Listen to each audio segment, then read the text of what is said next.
ginklaro ni President Ferdinand Marcos Jr. nga wala sang politika nga naistoryahan kadungan sang iya pagpakikita kay Naga City Mayor Leni Robredo subong nga adlaw. Suno sa presidente, serbisyo ang dapat nga ginauna kag hindi politika.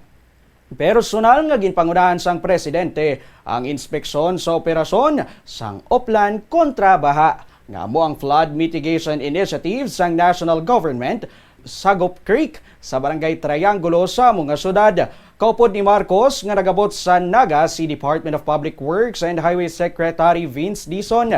Antes ang iya pagabot sa Naga, nagtunog ang espekulasyon kung istoryahan ayhan ang ila alyansa ni Robredo. Sabayin sang former Vice President, una na sinigin klaro nga masako siya sa mga problema sa Naga, kag wala pa sa iya pinsar ang politika. Payag naman ni Marcos ang isahanon nga bagay sa politika nga iya ginhibo sa mga adlaw, amo ang pagsuksok sang pink nga medyas. Pink o kon rosas ang naging campaign color ni Robredo sang nagpadalaga nini sa 2022 presidential elections kontra kay Marcos. Alam mo, hindi namin pinag-uusapan yun.